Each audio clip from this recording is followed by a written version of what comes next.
Salut, c'est Étienne Tremblay de la machine à mixer. Aujourd'hui, les amis, je vais vous faire mon top 5 des dépenses chiantes là, à faire dans un home studio. Et quand c'est possible, là, je vais essayer quand même de vous donner des petits trucs là, pour économiser. C'est malheureusement pas toujours possible, là, mais quand c'est possible, là, je vais vous donner mes trucs pour que ça vous coûte un peu moins cher.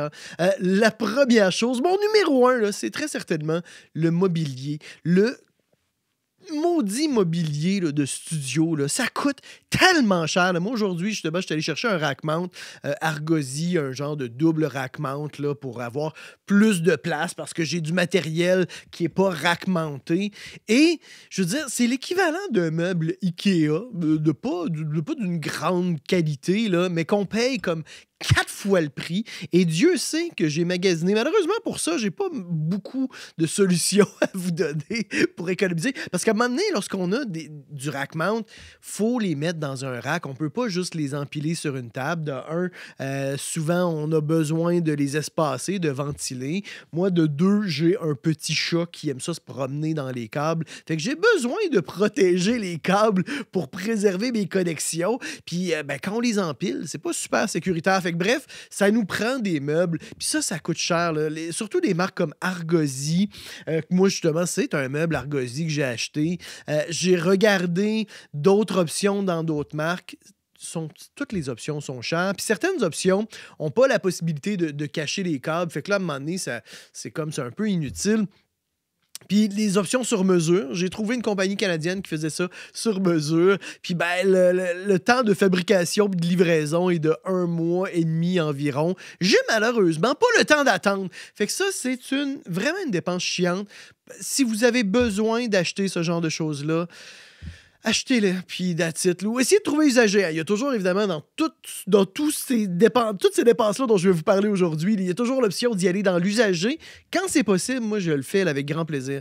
Mais encore là, hein, je veux dire, c'est plate d'avoir des fois du mobilier qu'on paye quand même cher puis qui est un peu magané, un peu endommagé si les gens n'ont pas fait attention. Fait que, bref, le mobilier, les supports après à moniteur, ça, vous pouvez en trouver, à mon avis, des pas chers. Puis pour la table de travail, ça peut être à peu près n'importe quoi parce que les tables, les bureaux Argosy avec le rack mount, c'est l'équivalent d'une petite voiture usagée en termes de prix. C'est vraiment très, très cher. Deuxième dépense, c'est les câbles. Toutes ces belles machines-là, il faut les câbler. Moi, dans mon rack mount, j'ai à peu près une dizaine de machines environ, peut-être un petit peu moins. J'en ai pour 1 500 $ de câblage. C'est chiant. Et ça, c'est un peu de ma faute. Hein, parce que j'ai un petit trouble obsessif-compulsif ou que je veux pas acheter le moins cher. Fait que j'achète de la bonne qualité, ce qui est pas toujours essentiel, hein, que probablement que je pourrais acheter des câbles beaucoup moins chers et que je ne verrais pas la différence. Hein, mais de peur que ça ait un impact, j'achète du bon câblage, qui a quand même une bonne durée de vie, des bons connecteurs. Puis malheureusement, ça monte très vite. Si vous voulez économiser, faites vos câbles vous-même. Moi, je suis une couille en soudure, alors je ne fais pas mes câbles moi-même. Par contre, je me suis trouvé quelqu'un depuis 1 an ou 2 qui fait des câbles sur mesure. Et là, ça me coûte beaucoup moins cher que d'acheter des câbles préfaits en ligne. Là, fait que c'est les mêmes composantes. Ça va être le même câble Mogami, le même connecteur neutrique Plaque-Léar. Ça va être juste quelqu'un qui me le fait sur mesure, sur demande, avec la longueur que je veux. Et là, ça revient beaucoup moins cher. Fait que trouvez-vous quelqu'un qui a la patience de faire ça pour vous. Ça, vous pouvez vraiment économiser. Puis, encore une fois, le câble, c'est nécessaire. Ça nous prend du câblage. Là. Dans un studio, c'est quand même pas si pire, hein, parce que à partir du moment que vous avez des bons câbles pour votre microphone, vos haut-parleurs, vos instruments, ça va, hein, mais ça peut monter assez vite dans un studio. Puis moi, pour mes pages de guitare aussi, même problème. J'ai acheté des bons câbles parce que j'ai cette obsession-là d'être certain que ça soit de bonne qualité. Puis ça revient super cher. Mais ça, c'est mon problème. Je travaille là-dessus. Troisième dépense, le traitement acoustique. Le traitement acoustique, là, la plupart des home studistes, à mon avis, passent trop rapidement là-dessus. C'est essentiel. J'en parle tout le temps. Traiter acoustiquement votre environnement. Puis si vous achetez des solutions préfaites, ça coûte vraiment très cher. Les diffuseurs que moi j'ai en arrière, là, qui sont en bois, Achetez ça préfète là, en magasin. On parle de 300, 400, 500 $. Ça coûte vraiment très cher. Faites-les vous-même. Hein. Vous avez des modèles. Si vous êtes un peu bricoleur, faites-les vous-même. Il y a un site français, là, un gars qui s'appelle Andy McDore, que j'ai vu qui faisait des diffuseurs quand même assez abordables. Je ne sais pas à quel point ils sont efficaces, mais moi, je les ai vus justement dans un studio quand je suis allé en France. Brickwall Format avait des diffuseurs comme ça, puis ça semblait faire vraiment la job. Fait que allez voir ça. Ça, c'est abordable. Puis sinon, mais pour les panneaux absorbants, faites-les vous-même. Je vais vous mettre un lien dans la description. J'ai un article de blog où je vous montre comment faire vos panneaux acoustiques absorbants DIY. C'est plus efficace acoustiquement que toutes les solutions que vous allez trouver préfaites en magasin et ça coûte beaucoup moins cher. Fait qu'on achète la laine de fibre de verre ou la laine de roche, on achète le tissu, on achète du bois pour faire des câbles,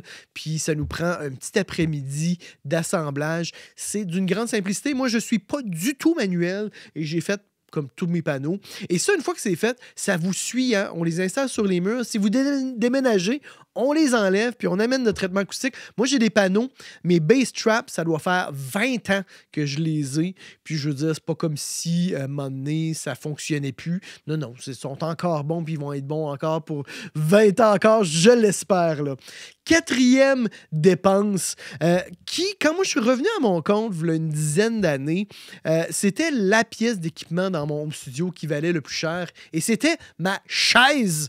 On parle ici d'une chaise sur laquelle je suis assis là, présentement d'ailleurs. C'est une chaise Herman Miller, une Aéron, en tout cas Aéron, là, vous irez voir ça, c'est la chaise qu'on retrouve dans pas mal tous les studios, la chaise classique. Si vous l'achetez neuve, cette chaise-là, ça coûte un bras puis une jambe. Alors, allez sur Marketplace, Le Bon Coin, Kijiji, achetez-la usagée parce que le siège, le dossier, les accoudoirs, toutes ces pièces-là peuvent être achetées séparément si jamais ils sont trop usés, s'ils sont brisés. Puis ça va vous coûter une fraction du prix parce que c'est des très bonnes chaises. Moi, ça fait une dizaine d'années que je l'ai. Je ne l'ai jamais réparée. Elle fonctionne très, très bien. Le siège commence à être un petit peu fatigué. Peut-être que je pourrais le changer. Mais encore là, ça fonctionne très bien. Et c'est très certainement la chaise de bureau qui a duré le plus longtemps dans ma vie. Là, toutes les autres chaises que j'ai achetées dans ma vie à 200, 300 balles, à un moment donné, il y a des pièces qui brisent, ça pète, c'est pas réparable. Fait que ça vaut la peine d'investir. Puis les problèmes de dos, ça peut vraiment être handicapant. Fait que investissez dans votre derrière et dans votre dos. Ça vaut vraiment la peine. Cinquième dépense, ça va un petit peu c'est un peu un vase communicant en termes d'ergonomie. C'est la souris. Achetez-vous une bonne souris. Puis le clavier aussi, on pourra en parler, là, mais la souris, ça vaut la peine. Moi, j'ai une Expert Mouse de Kensington, qui est une trackball. Puis ça, moi, j'ai acheté ça à un moment où j'avais des contrats de mix télé vraiment intenses. J'avais beaucoup d'heures de travail. Il fallait que je livre beaucoup de stock. Puis c'était un environnement stressant parce que c'était nouveau pour moi. Fait que le stress combiné à la charge de travail fait qu'à un moment donné, j'ai développé des douleurs au tunnel carpien qui étaient vraiment intenses. Puis à un moment donné, on ne peut plus faire de souris. Puis les douleurs au tunnel carpien, quand ça s'installe, ça peut être permanent. On peut être pris avec ça pratiquement à vie. Fait que ça vaut la peine d'avoir une bonne souris. La trackball, ça prend un temps avant de la prendre en main, mais quand vous la maîtrisez, c'est beaucoup plus efficace. Puis on évite vraiment grandement les douleurs au tunnel carpien. Puis le clavier, en terminant, ben là, moi, j'ai un clavier mécanique de marque Léopold. C'est vraiment pour le plaisir. Ça fait par contre beaucoup de bruit. Hein? Ça fait clac, clac, clac, clac, clac, clac, clac. C'est vraiment gossant si vous cohabitez avec d'autres gens. Mais moi, je déteste les claviers de laptop qu'on n'a aucune profondeur, qu'on a l'impression de taper là, sur une feuille de papier. Ça, je trouve ça insupportable. Fait que ça vaut la peine, mais ça c'est vraiment un petit luxe. Puis pour ces deux options-là, il n'y a pas vraiment d'option pas cher. La souris, achetez-la pas usagée, hein, parce qu'à un moment donné, ces affaires-là, ça a plein de petits cracks et de recoins qui sont pas nettoyables. Fait qu'à un moment donné, on l'encrasse, là, puis il y a une petite dose d'ADN sur la souris que je pourrais jamais réussir à enlever. Moi, je serais bien embarrassé. Je serais très gêné de la vendre. Fait que achetez-la neuve. Ça coûte, encore une fois, un peu cher pour une souris, mais ça vaut vraiment la peine, là. Fait que voilà, c'est tout, les amis. Écrivez-moi en commentaire, c'est quoi la dépense la plus chiante que vous avez dû faire dans votre studio, qui vous a apporté zéro plaisir, mais que vous avez dû faire. Je suis convaincu que ça va être très drôle de vous lire. Mettez un petit pouce bleu, abonnez-vous, s'il vous plaît, là, à ma chaîne YouTube. Si vous appréciez mon contenu, c'est comme ça que vous pouvez vraiment soutenir ma chaîne. Et dans tous les cas, on se retrouve la semaine prochaine. C'est Étienne Tremblay pour La Machine à mixer.